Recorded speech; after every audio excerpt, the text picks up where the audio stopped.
Fedora Outlier LLC logo animation. Logo is burnt orange, reddish brown. The shape is a square with a white outer glow creating dimension. The letters FO are in the center of the square. The letters have a hand-drawn artistic appearance. Backdrop is black with light flares that appear then disappear. There is a transparent mirror image of the logo underneath. And say that one more time. I didn't hear you. No, I have no questions. No questions. All right. Well, we're going to go ahead and get started.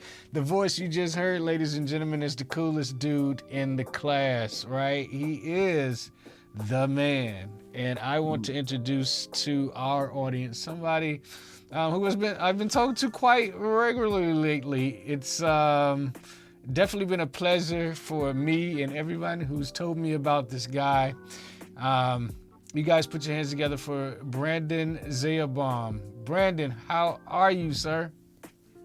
I'm doing good, and you pronounced my last name right the first time. Hey, man, that's what, Siri told me it was, so I figured I'd say it, and if I said it wrong, then you would correct me. How about that? Yes. Excellent. Man, let's go ahead and get started with this interview. Now, normally I interview people that I've known or that I've been around for years, so the interview can kind of flow and you got some topics to discuss. But since we've known each other for such a short time, I'm gonna need your help to empower the people based on your story. Sounds like a plan? Sounds like a plan, my guy. All right, man. So listen, tell us a little bit about yourself, where you grew up, and just what your younger years were like. So, I mostly grew up in Georgia. Okay. So I always been here in Georgia since I was a little kid. My childhood and younger age was pretty good. I went out a lot, just like kids in Georgia in the South. We did some hooligan things as kids, like some most children from the South would do in Georgia. And we were just pretty wild kids back here in the South. Okay. Got you. Where'd you go to middle school and high school? So I jumped around a lot as a kid, but Okay. I mostly stationed at one middle school. It's located in a county called Clayton. It's actually called Riverdale Middle School. Okay. And for high school, I jumped between I believe 3. I went from Riverdale High School to Charles Drew High School and then to Jonesboro High School. Okay. Now, we're going to get into the blindness for sure, but was this related to blindness? Was this an unstable childhood? Were you just a bad kid? Did you move a lot? What was the reason for the jumping around? So from Riverdale Middle School to Riverdale High School, I was able to still see. During Charles Drew High School, when I moved there, I believe I started having a little problem with my vision, but it wasn't as noticeably at first. So I was still a normal kid, playing Call of Duty and stuff like that. And then by the time they're like, I'm losing all of my vision. So by the time, we'll get into the story pretty shortly probably. Mm-hmm. After, being, found out I become completely blind, I had to go to Jonesboro to basically be under, the education system where they had a teacher for the visually impaired. Okay. And what age was this for you? I think roughly it's around 15 or 16. Okay. So generally at 15, 16, people are thinking about career paths and what they want to do in life and, what they want to grow up and be.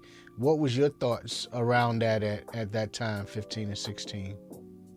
So my thoughts, it was interesting. With my career pathway, so down here in Georgia, there are several ones, culinary arts, engineering, law and justice. I wanted to be a biomedical engineer after I graduated. Okay. So what's a biomedical engineer? So if I remember, it's been so long since I had done this homework assignment. So basically, it's like a lot of math and science, developing things like equipment for doctors and doing things for the doctor. We're not in the doctor doing surgeries, but scientifically and creating probably the equipment they needed. Oh, okay, okay, got you. And so you quickly realized that you couldn't do that because now you're blind. What level of blindness are you at? Are you complete or are you partial? So during that time, I would have been considered uh, low vision, but as we say again, the story will come pretty soon. After everything, it just went, "Hi, Brandon, you can see." Oh nope, it's done. You're done. So it was kind of sudden, huh? Yes. Oh, wow. Yeah, we're gonna definitely get into that, as well as what toll did it take on your mental and all of that. So your childhood was pretty cool. You had lots of fun, right? Yes. All right, Call of Duty, all of that great stuff. So you were a gamer, is my understanding, right? Yes. Okay. So what was that like? What got you into games and all of that? It's again with the childhood. So like growing up, so basically family history. I had 3 brothers, including me, which is 4. My older brother, he used to play a lot of old RPG, role playing games on the computer, and Game Boy Advance, Game Boy Color kind of games, right? Mm. It actually started off with the most adventurous thing, as in an Asian American child in a normal household, Pokemon. Okay. So we played a lot of Pokemon, and that's where a lot of my gaming career started, because like it was fun, entertaining. It kept me from getting in trouble and things like that. So like, and it was very challenging in the family. Sometimes Pokemon battles and stuff. It would just get crazy sometimes. Okay. Now speaking of crazy, now I picture role playing games is like when I come home and I pretend like I'm a police officer, and then I take the woman and I put her in handcuffs and I like arrest her. Now is that the type of game where? No, I'm just joking. I'm totally joking. Well, what's a role playing game like? How does that work really? I know you named some names, but how does a role game get played? So if you think of like classics like RuneScape, or things like mobile RPG games, or even one that's made for the blind, Alter Eon. Okay. It's just games that you play like different characters, like you're role playing a character like in a specific character class, or and it have specific skills, or you're role playing a character in a specific game. So like in a role playing adventure game, you could be like a ninja and you're just trying to find a way into the village, and make your career for being, the best shinobi in the world. Now I remember Shinobi. For us, Shinobi was like this kind of like this kung fu game that we used to play. We used to go to the 7-Eleven. I know you don't know anything about that in the South, but it's like this convenience store, and in the back they had video games, and the Shinobi, along with I think it was called Basic Instinct or Killer Instinct or something. And these fighting games we used to play back there, and they were pretty cool. But I guess that's not the Shinobi you were talking about. No, so no, shinobi is another word for like ninja, but it's pretty cool. Killer Instinct, that's actually one of the first games I played after becoming blind. Oh man. So you guys can clearly see we're burying the lead. The greatest story, the biggest story is in Brandon becoming blind and being blind. So we're gonna wait. We're gonna give it to you, but we're gonna give it to you a little bit slow. That's what she said. Yes. All right, so let's fast forward. We're gonna skip over all of that, and we're gonna get you to now. So you met a few people, and I'm very interested in the story of the meeting of these 3 people. So the first person that you not that you came across, but the first person I'm interested in is Tracy Jackson. How did you come about knowing Tracy Jackson? Oh, that's random. I was like, oh, you know Tracy too? So Yeah. So how I met Tracy, so I'm not sure if it's in the same area where you have it in your state. there is an organization, or I guess that's what you call them, like a state organization. Mm-hmm. It was an organization called I Can Connect, which provides services to those who are like blind and deaf and hard of hearing. Um, I met him from some random Georgia vocational rehab lady who said, "Here, read this pamphlet." All right, I can read it, but I can't see it. So I got in contact with that company, and they provide free tools and equipment for those who are like blind deaf. Mm-hmm. Um, Randomly, I was assigned Tracy to be the person who would come to do my evaluation and my, like, does he need training? What kind of training he needs? What kind of equipment? Things like that. Like a assistive technology specialist. They come and evaluate your skills and what you might Mm-hmm. need. Okay. Funny is, we'll get into it again, but when we met and he came by to my home and we sat down, he said, "What do you know about the computer?" I can show you what I know about the computer. All right. Yeah. So he was sitting there to watch me listening to everything I was doing. He was like, "This kid does not need any training at all. He got it." So you were using JAWS? Yes. So that was the first text-to-speech software I ever learned on my own. And since I just trained myself a little, and when he came by, it was enough to impress Tracy. Oh wow!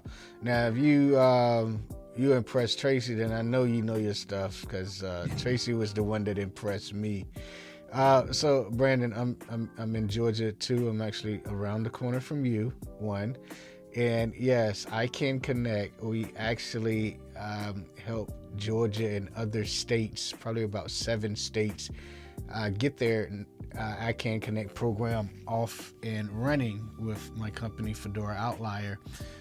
So the federal name for the program was the National Equipment Distribution Program, and we help thousands of people just like yourself get the equipment that they need to live independently. So I'm super familiar with the program, but I'm more interested in how did you meet Julie Moses? Good old Julie. So another random story too. So this was when I was going through GVRA, Georgia Vocational Rehab Agency. So Julie is currently working under the company, Vision Rehabilitation Services of Georgia. So a part of her job task with me back in, I would say 2018, 2019. I think that's when I first met her. It was awkward because I was just a new blind kid off the block, and I talked a lot. Like I was confident in my computer skills. Yeah. So the job readiness program was basically there to assist those who were there, what to do, how you do it, getting ready to be working as a blind individual or visually impaired person, getting the job skills and everything. So during there, I got to talk to Julie and the I forget what you call them, the certified VRTs. Mm-hmm. So like she told me, you should job shadow Julie because you seem like you're very interested in the kind of jobs that she's doing. Like, of course I am. Right. So I was just job shadowing Julie during that. I'm not sure how long it took, but we didn't talk like a lot. But she would just tell me like, this is how I do this. This is how I do that. Showing me how to do evaluations under their company. Showing me how they do their stuff and what is the daily task of a technology access trainer here in Georgia, right? Mm-hmm. So that's kind of how my story with Julie started with. Okay. Yeah, really. I actually believe I don't know where and when I actually met Julie. I know it had to have been at least 10 years ago, 10, 12 years ago, but I'll save my story for another day. Now, this girl, what is her name?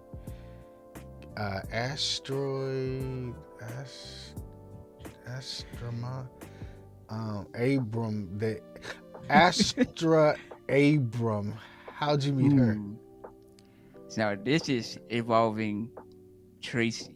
Okay, got you. So, after I was done with Julie and with the job readiness and the Georgia Vocational Rehab Agency and getting my career path set, I was on my way to World Services for the Blind to basically take on their assistive technology instructor program. So I was still, again, we'll get into my history a little more probably, but when I was there, there's a lot of requirements and duties to be able to receive the basic certification, the ATI program. Okay. I was kind of lacking on some teaching credits, so I was way behind than I should have been. Okay. Right. So I need more clients, and they can't give me any more clients to basically get my credits. So what do I do? Think outside the box. I gotta think outside the box. So Tracy might need some help. So I'm like, hey Tracy, do you have anyone that needs any training right now? I love it. Right. Yes, you're like, oh sure, Brandon. Let me hit up a couple of people and I'll get back to you. So on that list appears a star in the sky. Not in the sky. Abrams. So Asher was probably one of my 15 people that I trained under World Service for the Blind. It was actually, I believe I taught 3 Georgia individuals, actually I think 4, who helped me achieve my 250 teaching credits. Okay. So I was training Astra, and she always have computer problems here and there. I think she probably told you before, but I just taught her, basic JAWS skills, so navigating the computer, because she had a specific goal of what she wanted to do. Oddly, her objective was to start a podcast. Yes. Definitely familiar. Definitely interested. The podcast concept is a great idea, and Astor is a great person. Julie is a great person. Tracy is a great person, and both of them, both the ladies. I haven't talked to Tracy. I've been building up to give him a call, but they know this great person by the name of BZ, Brandon Z, and that's all I kept hearing. It's Brandon. He's a genius. He's this. I'm like, well, let me damn call Brandon, because clearly he got all the answers. And we was talking, and it was just very interesting to hear your story, and I wanted to capture it as we are now. So let's go back to you being visually impaired in. So this is middle school or high school? This is high school. High school. All right. So we all know, man, high school is like the roughest time of your life, man. You're trying to be cool, and now you're seeing one day, blind the other one. What happened? Take us there. Take us to that moment. So I believe this all started in my 10th grade, so sophomore year. Is that what you say? Sophomore. Mm-hmm. So fine and dandy, it all started. School year starts. August comes. All right, I got 20/20 vision. Talk to my friends, going to all my classes like a normal teenager at that time. Right. So August comes, then September comes. All right, I have a little headache here and there. I can still see pretty well, but it is getting a little blurry. October comes. All right, something seems a little strange. Am I staring at the game too much? Why is my vision this bad? So I didn't really take effect to it because I already had before becoming completely blind, some vision problems, lazy eye. Sometimes I would have to wear some glasses, but I stopped wearing glasses since elementary, so my lazy eye wasn't that bad. And so now here comes November and December. Chronic headaches, fatigue, what's going on, nauseous. Uh, Vision is now completely blurry. I couldn't see a clear thing for like except for like shadows and some movement. And yeah, so it was very crazy.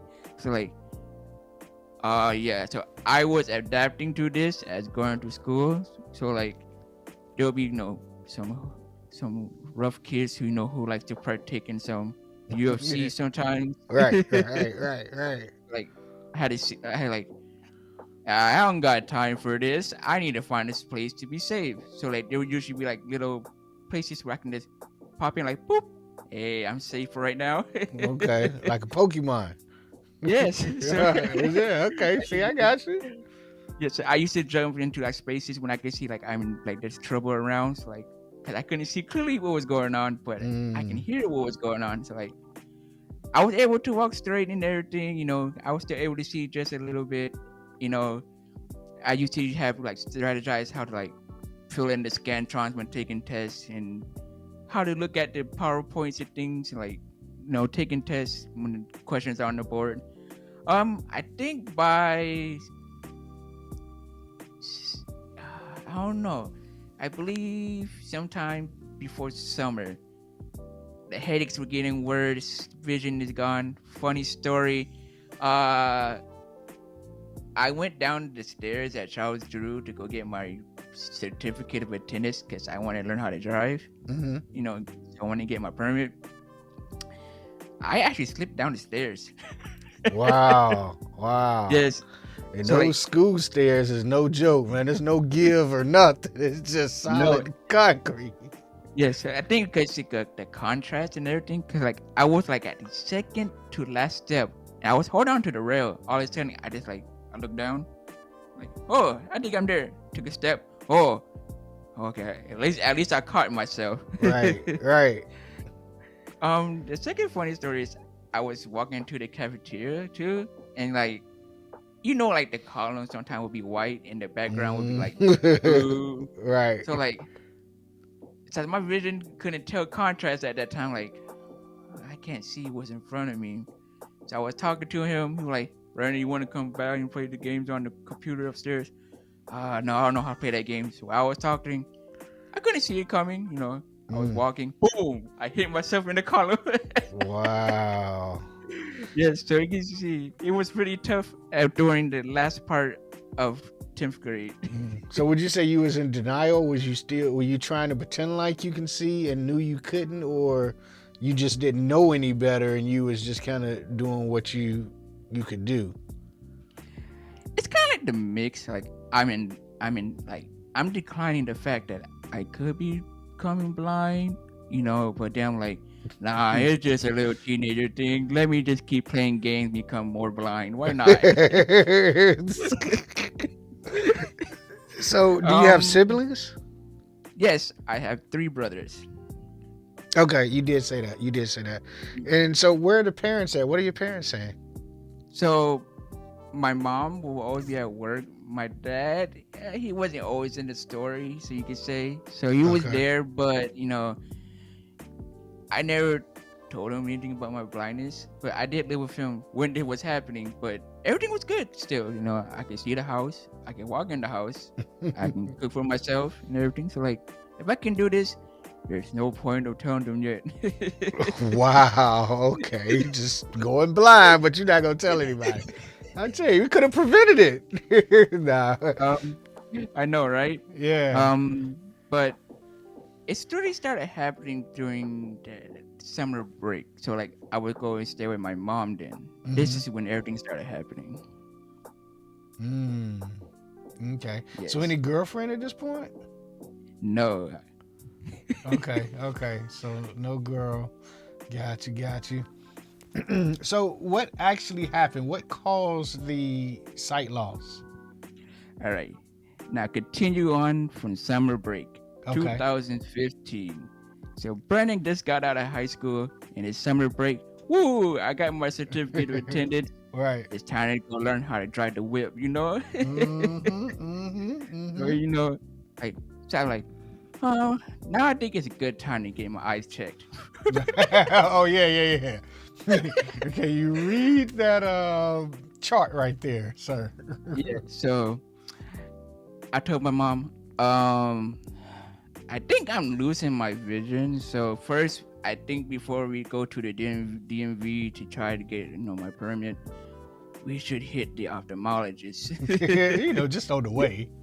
Yeah, it wasn't like on the way to the DMV. It was actually I was preparing to, because like being a smart kid, like I can see it's getting worse. So let's get it checked before I endanger anyone on the streets. Okay. So right there, we went to Lens Crafter in Morrow, Georgia. Mm-hmm. I walked in. I actually tripped going up the curb because I couldn't see it. Again, losing vision, no contrast. I can't see anything. Wow. She sat me down. And, we waited for the ophthalmologist to come in. He went to the room, did a normal testing. He's like, "Can you see this? 1 or 2? 1 or 2?" Like, oh, yeah, I can't see none of what you're doing. Like, okay, so sit there. I'll be right back. He grabbed a little flashlight, his little tools. He looked into my eye. He looked really closely. If it wasn't for this man, I wouldn't be here today. Wow. He looks into my right eye, and he looks at my mom, I think, and he says, he needs to get to the ER as quickly as he can. I can't explain it. There's something blocking his optic nerves. I don't know what it is, but you need to get him to the ER as soon as you can. I was surprised he didn't call the ambulance then. Nope. Okay, he wanted you to drive. All right. No money so for my this mom. patient. Yes. So my mom basically took me out to Lens Crafter again. Then I fell right there. So like, now I'm like, what's going on? What's going on? So we didn't go to the ER just yet. We actually went to go pick up my grandma from work. Oh, I thought you went to go get your license real quick. If I got to get there, I might as well drive. So we go pick up grandma there. What? So we dropped grandma back at the apartment, and then like, now I'm in tears because now I'm scared, right? And my grandma says, it's something, I forget what she said. It's like, he's going to lose his eyeball. They're going to give him the eye of the tiger or something like that, right? I'm like, what? That makes no sense. So we hop back in the car. We're at Southern Regional now. We're in the ER.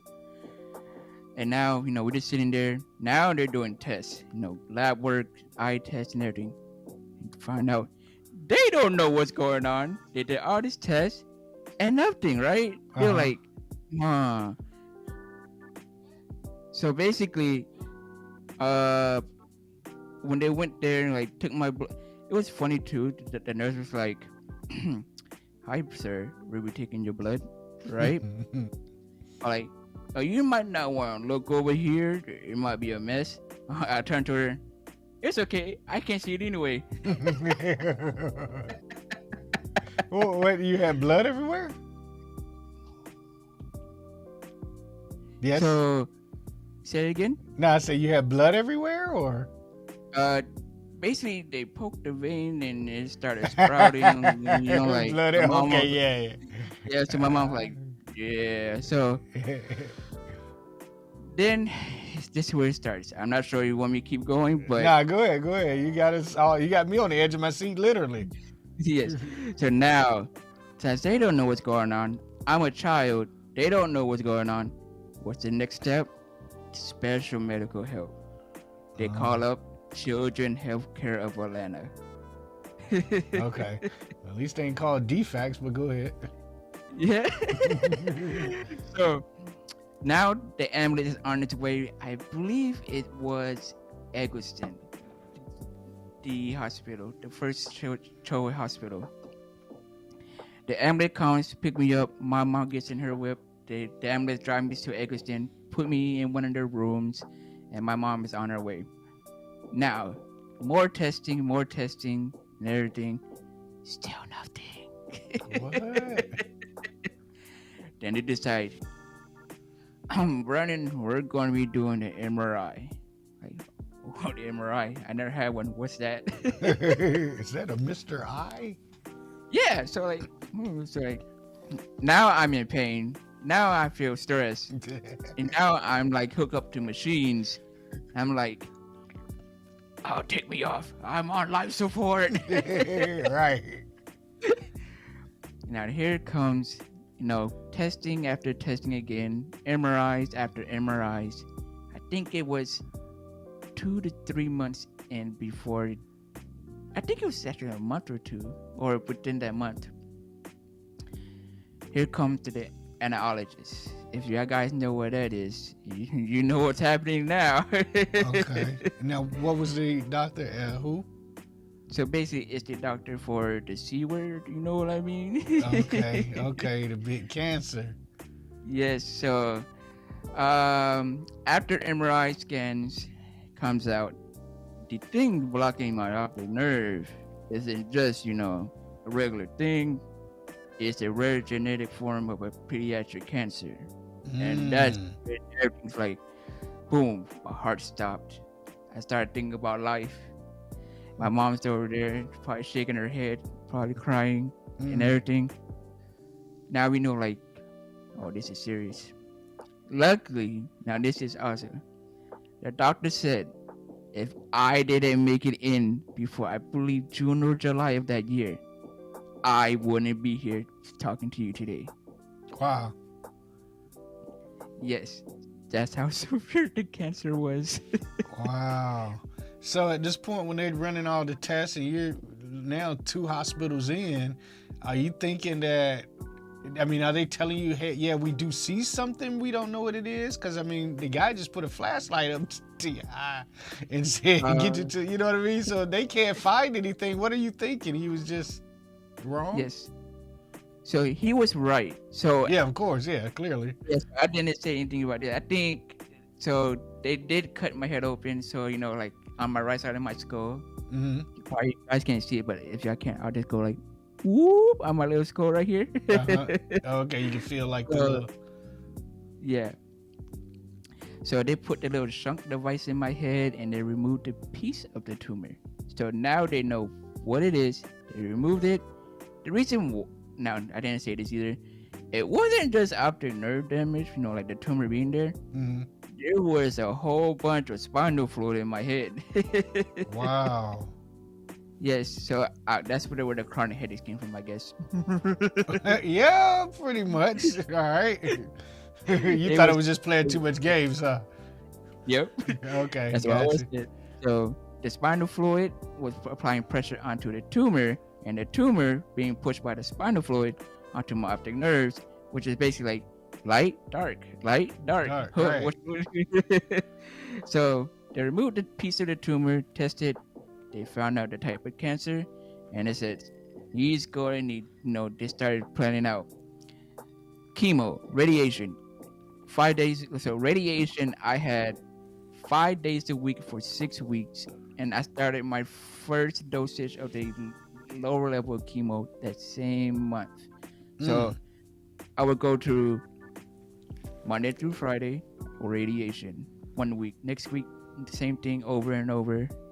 I think at this time I was also getting outside what do you call it, therapy.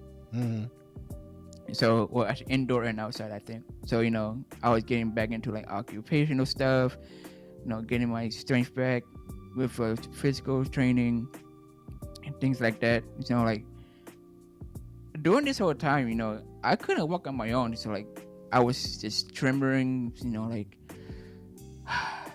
I guess my life has come now. Like I just didn't care right there. Like I was very sad, sorrow, disappointed, and like what's in it for me now? But oddly, during this whole time, I will always see a light, like a white light, like that lights of heaven. Okay. Like, are you here to take me or are you here to help me? And I guess whoever it was there to help me, because I was able to get to all of this, right? Like they found out the tumor. They knew what their plan was, and we started as soon as we could. And within that time of radiation and chemo, the tumor starts to shrink. The tumor starts to shrink. But this is one thing they told me. If he doesn't get the radiation and he wants to, go on with his life, he could go on his own, which means he won't be here with us, but he can either sacrifice his life or sacrifice his vision. Easy choice. That's an easy choice. Go ahead and take my vision. So, as you know, chemo and radiation, they affect the entire health system. Right, of course. So like your digestive, your nervous, all of this. So that's when the chemo and the radiation was at a high level, and chemo progressively got to the high levels. Mm-hmm. Completely destroyed all my optic nerves that I had left. So now, ta-da! I'm Brandon, that blind guy. With no optic nerves. Yes, no optic nerves, no light perception, no colors, no shadows. But here's a magical thing, Wajan. I actually went to CVI because I told the doctors, right?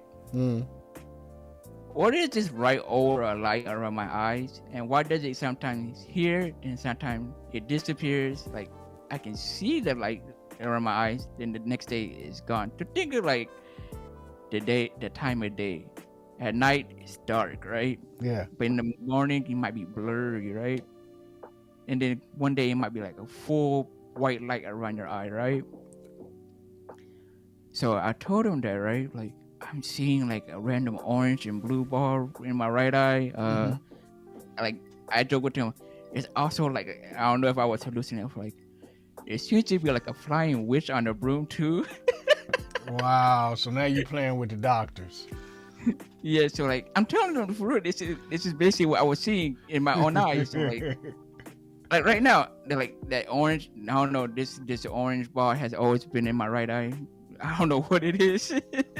Wow. You know what? I tell you, you got a good. Did you have a good attitude, as good of an attitude as you have about it now as you did when you were going through it? Yes, I actually, after my mom told me, I think she was sitting in the room with me when we were going through like the first procedures and everything. She looked at me and was like, "Whatever it is, son, you're gonna fight this with a heart. You have the heart of a bull." I took my mom's motivation. I just went through it all. Now, it's time for a little confession. You were crying? Not this, but I didn't have said this, but in 10th grade, I was a chunky boy, so I was actually like 224 pounds already. A lot of kids won't make it due to chemo and radiation. I think what my mom and my doctor said is that because Brandon was fat, some of that fat absorbed from the medication, so most of his fat took it. I said you were big as a bull. That's what they were saying. Yeah. Yes. So, I think because my fat, I didn't have like major effects, but it was still like severe, right? Okay. But I would joke around with the nurses, the doctors. Sometimes they would come to me. My room was like, I can guess their height, I can guess their age, right? Mm-hmm. And sometimes I'll be right and wrong. Like, you're a wizard. You're a wizard. Wow, Brandon the Wizard. Yes, and I also took music therapy, so that was actually something I found very fascinating during my treatment because it would help me relax. I learned to play the keyboard, a little bit of the guitar, and things like that. Okay. And I actually got to use the wheelchair as a blind person. So like they would sit me in the wheelchair because sometimes I wouldn't be able to move on my own. Right. They would push me sometimes, but I think there was one nurse who put me like right in the middle of the hallway, like left you. Take her hand and just, she sat there and like, I'm gonna teach you how to use the wheelchair. Like, okay. So she taught me how to use a wheelchair. So I was able to unlock it, lock the wheels, move my chair forward a little, move it back a little. Mm. It was a lot of fun. So I took my depression at that time and made it enjoyable. I made the nurses and doctors laugh, the therapists, everyone that came communicate with me. I made everyone laugh off of my sourness. So even though I was sad, I was happy. I'm gonna tell you something, Brandon, and that really is my key to navigating this world. Especially being blind, because I'd be nervous, going into doctors' offices and going into places, and I mean, you can't see anything, and you got to depend on strangers to help you, or you got to find your way. But if you are laughing and joking and you make them feel comfortable, man, the world just opens up to you, man. And they're like, wow, if he can be excited about it, then I know everything's going to be all right for me. You know what I mean? Yes. So I just had to turn the light back on so everyone can see me again. Boy, see, I need you to keep going. All right. So... Yes.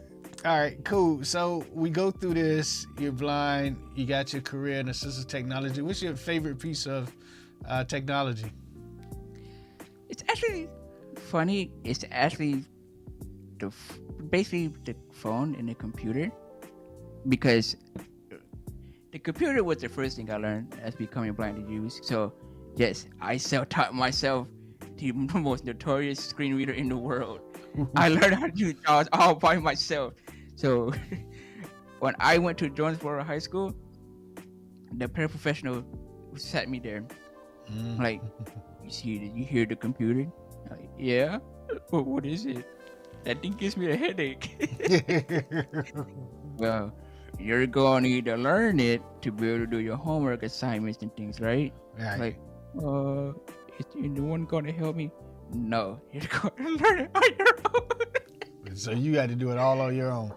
Yeah, so I started out going I didn't know how to do so. I just started navigating around the computer, like Windows M, Windows D, arrow keys, tab, shift tab, and everything, right? Like, okay, it's starting to get a little. It sounds pretty easy so far, and then the internet came. Google Chrome and Firefox, like, okay, now that I can do this and that, let me research how to use JAWS. That's the first thing I actually looked up. This is when Freedom Scientific had all of their like tech guides and everything. Like, okay, that's how you do it. Navigate a table, navigate heading, navigate links. Okay, let's get into it. Like, I was really studying JAWS really hard just to be able to do my work at school. Huh. Yes. Wow. And I don't know if you heard about this assistive device. I believe it's called like the Bookport Plus. Yeah, I remember the Bookport. Yeah. Old piece of technology.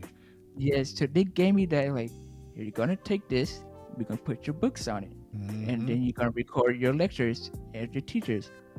What if the teacher doesn't want to be recorded? Brandon, you're going to sit there and record the class. Okay, don't yell at me. What if the teacher doesn't want to be recorded? Whatever. Yeah, that's crazy. So, it's funny because you remind me of me when I went blind. I had to learn JAWS, and I just literally sat down one day and took the CDs out. I was telling Giorgio Vickers this just the other night. I said, man, it was JAWS 4 to be exact. Woo. And right, I took the CDs out, I put them in, and I just started following whatever I could follow, to take you down a rabbit trail, Now, I will admit, since then, this is 17, 18 years later, Brandon, I just purchased a Windows computer this past Sunday for the first time in 17 years. I had to use Narrator. I downloaded JAWS, and I'm like, oh my God, it's still the same. It's all these, I'm like, I can, I have to, but I can't. I mean, so anyway, I said, if I'm gonna do that, I went out, Brandon, just today. I brought the new Galaxy Fold 4 phone. Oh my goodness, bro! You really spent that much money on the phone? Yeah, the Galaxy S8 tablet. I purchased that, so I got like all the technology, right? And I'm just gonna master it because we got this contract with the state agency, and they need for us to teach it. And in order for us to teach it, I got to know it, so I know the right people like yourself to hire. You know what I mean? So I guess I got me a new Windows teacher. I'll be giving you a call.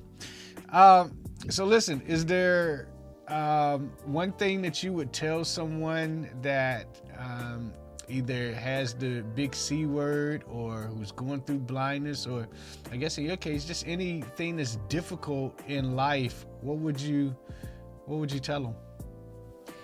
So, I always had this motivating inspiration quote that I made up myself. So, I think it came when I went to Jonesboro.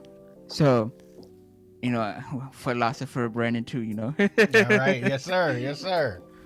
So, what I would say is, in life, there will always be obstacles and challenges, right? Mm-hmm. But if you want to get through them, you need to never give up, no matter what is in front of you. For example, I went to Jonesboro High School with cancer. I was always sick from the side effects and the medication. I always went to school. There's only one reason why. I needed to learn the way of a blind child or a blind student and how people do it blindly, right? Mm-hmm. So that was one of my main objectives going to high school. Learn the way of a visually impaired individual. So no matter my cancer, my challenges, I stood up to it. It might not go smoothly, but it does take patience. Patience is key. Don't rush it. If you can take time and go through your challenges, for example, like me going to school, learning the computer, learning O&M, learning all of this as a blind person. With me be able to accomplish all of those challenges and those goals at school, I was basically how do you call it? I was a special student that basically got the chance to experience to teach another student how to use JAWS to complete their assignments. That's where my career pathway started for ATI.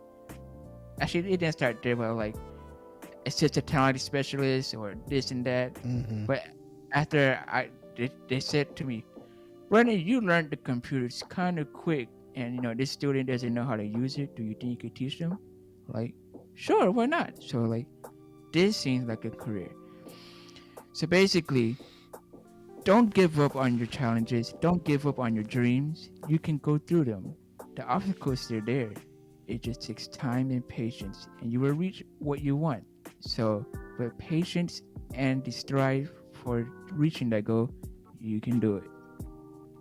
Got you. And so it's my understanding that not only games you play, but you also do your own podcast as well? Yes, I do. All right. Tell us about the podcast and how they can find it.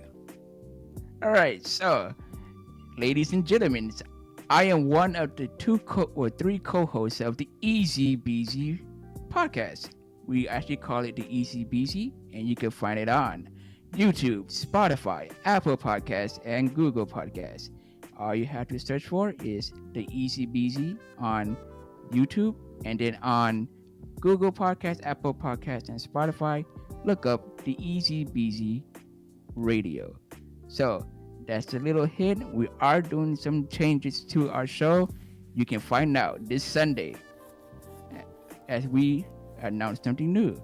That's all I'm going to say. But shout out to the other co-hosts, Zayo and Rosa. I'll be there this Sunday, and we'll be talking about a lot of cool things. Okay, dope. Are they visually impaired as well, or no? No, they're completely able to see. Oh, wow. That's cool. Yes. I got you. All right. So there's tons of questions I didn't ask you because I didn't know to ask. So something that I didn't ask that you would love for people to know, what would that be? Say it again.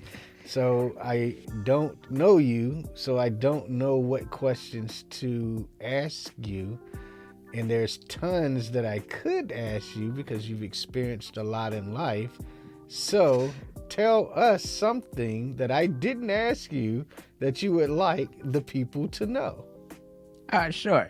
So, as you guys can see or tell, I am a assistive technology instructor here also in Georgia. So that means I am actually working alongside Julie. So Julie is actually one of my co-worker guys. Yay! Yeah, Julie, hashtag Yes. boss Yes. moves.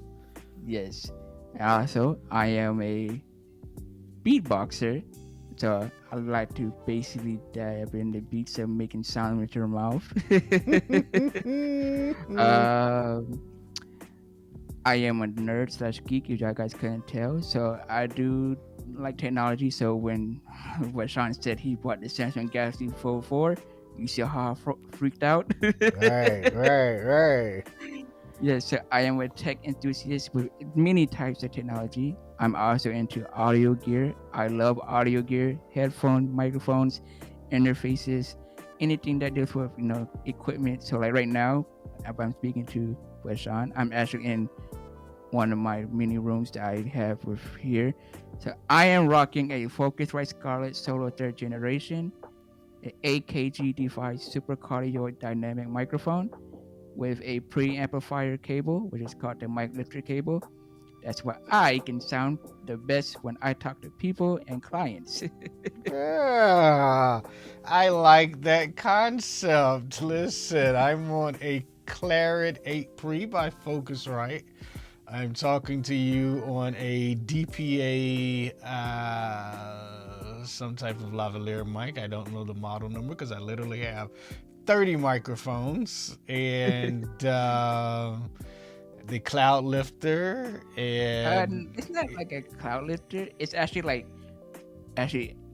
since I do a lot of audio stuff, it was a very cheap preamplifier. It's actually not even like an amp. Like you plug into your microphone and you run the cable into it. mm-hmm. The XLR cable is actually the preamplifier.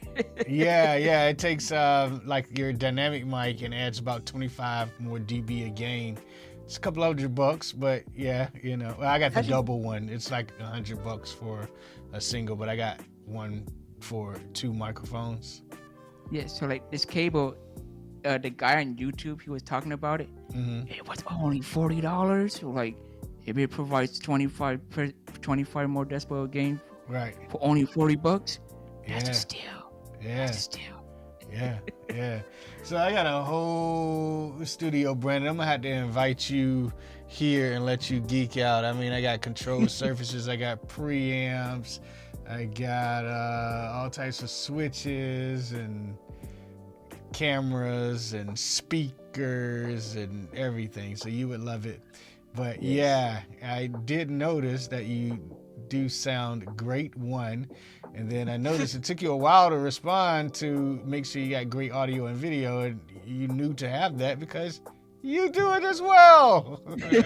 That's always a plus. Yes, so like we're like an audio only podcast, but we do have some visuals. So Okay. we do it differently from yours. So you're using Ecamm to record this podcast. We went through the struggles a little to figure out what we wanted, but we actually use open broadcast software to stream our podcast to YouTube, and then we take the audio. Either I'll clean it up if they want me to, or we just here, have it, Anchor, like Anchor FM, Yep. and put it through there. So just this week, I finally mastered Audacity.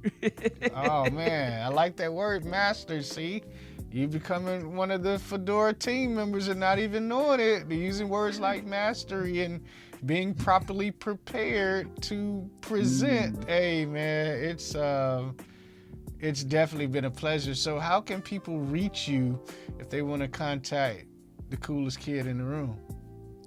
So y'all guys can go to, if y'all guys want, y'all can actually leave a comment or something on our YouTube channel, you can reach me through Instagram if you guys uses it. So if you guys want to find me on Instagram, you can just look up capital IT, lowercase t, lowercase z, that blind guy 527. So it's that blind guy 527. And if y'all guys want to reach out to me, you can actually contact Bashan. And if you want any more information, y'all can let him know, and you can get him to me. And yeah. Got you. Man, listen to it. That's what a boss do. It's like, yo, you can't contact me directly. You got to go through my intermediary, and he'll get you the information. So, but I got you, Brandon. I appreciate you. I appreciate you empowering others. Again, you definitely remind me of me, man. Just going out there and saying, hell, I got to do this thing, so let's get down to the nitty gritty. Let's learn it. Let's master it. And let's use what we learned to help others.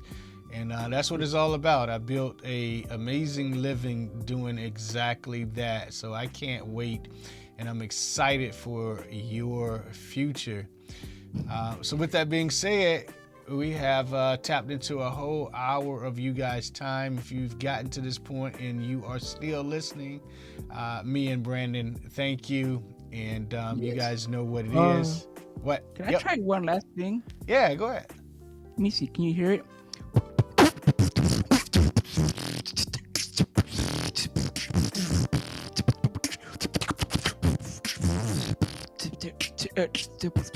Yo, Fedora, Outlier LLC. Catch me and Bashan. And I was going to ask you to do that, and I forgot. Oh, man, amazing. So you guys know what it is. Let's change the world, and let's change the world together. Thanks, Brandon. Yes, you're welcome. Light flares moving over a black backdrop. The word empowerment in orange, all uppercase, appears behind the flares. Underneath the word empowerment, in white lettering, also behind the flares, is a mechanism by which individuals, groups, and communities gain mastery over their affairs. Light flares fade. A transparent mirror image of the words are also underneath.